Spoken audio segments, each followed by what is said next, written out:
All right, let's dive right in. We're going to talk about something that could completely change the game for local governments.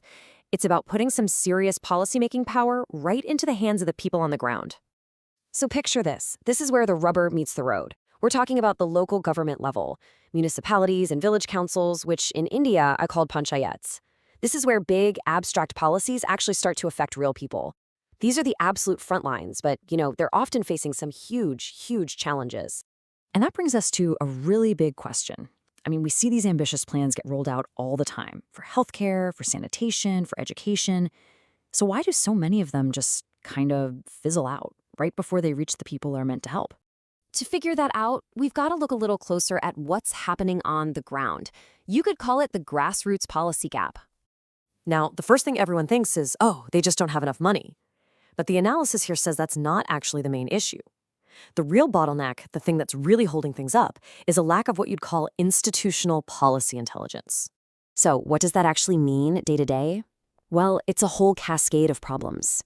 These local offices often don't have their own dedicated policy teams. So what happens? They get stuck relying on these super expensive consultants who just hand them a generic, one-size-fits-all plan. On top of that, their data's all over the place. Institutional memory basically walks out the door every time an official is transferred, and the policies themselves, they're often written in this dense language that the folks on the ground can't even connect with. It's almost like the system is set up to fail at that crucial last mile. And this is exactly the gap this new idea is trying to fill. Instead of just throwing more money at the problem, what if we could give them a better tool? Something like an AI policy co-pilot. And that's where the Krantiyatra Policy Lab comes in. Think of it as an AI-powered policy co-pilot. And the word co-pilot is super important here. It's not an autopilot that takes over. It's an intelligent assistant for local officials. And just as crucial, it's designed to be a digital public good. That just means it's an open resource built for everyone's benefit, not for private profit. Trust is absolutely baked into this thing's DNA. The human-in-the-loop principle is everything. An actual person, the official, always makes the final decision. The AI has to show its work, explain its reasoning, so it's not some black box. It's a people-first approach, which puts human oversight right at the center of it all, while making sure all that sensitive local data stays protected. Okay, so that all sounds great in theory, but how does it actually work in the real world? Let's walk through a scenario to really see how this co-pilot can turn a bunch of data into real, concrete action. So imagine for a second you're an official in Wayanad. It's a beautiful district in Kerala, but its environment is really fragile, and your job is to come up with a brand new sustainable waste management policy. That is a seriously complex problem, right? No easy answers. This is where you turn to the policy co-pilot. First, you upload all of your local hyperlocal data, local reports, budgets, specific info about Wayanad's unique ecosystem. Then the AI does the heavy lifting.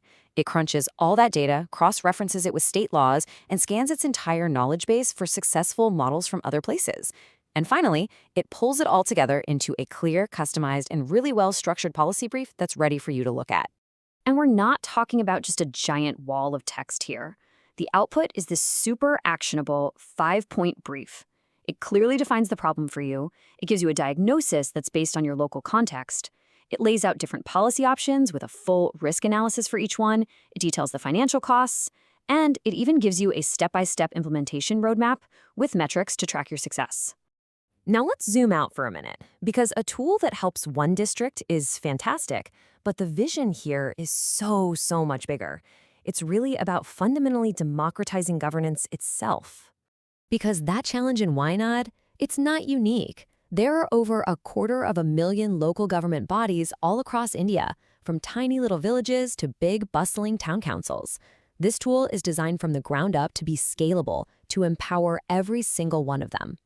And this really gets to the core of the mission. It's not about using AI to automate power, but to democratize policy thinking. It's about making that kind of sophisticated analysis accessible to everybody, everywhere. So what's the plan to make all this a reality? Well, the future of policy starts with a clear step-by-step roadmap. The plan is really straightforward. It starts with a pilot program in a few rural and urban areas to really fine-tune the tool. Phase 2 is all about expanding to more Indian languages and building out data partnerships. And the ultimate goal in Phase 3 is to make the core technology open source. That way it can be adapted and used all across the global south. So the idea I want to leave you with is this question. What would actually change if every small town council, every village committee, had access to the same kind of analytical power that's usually saved for world-class think tanks or huge federal administrations? That's the future this project is trying to build.